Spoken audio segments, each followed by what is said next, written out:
ए छठी मैया भोट केकरा गिराई दी बताई हो। आखिर बिहार के भविष्य के बढ़ाई हो। ये बेरोजगारी गरीबी के भगाई हो। तेजस्वी नीतीश किशोर कोयले चढ़ाई हाँ बताई हो।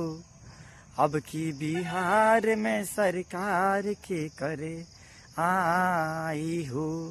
आके बिहार में शासन सही चलाई हो। हाय छठी मैया भोट आके करा दियाई दी बताई हो। आके बिहार के माई आगे बढ़ाई हो। हाँ के बिहार के भविष्य के बढ़ाई हो।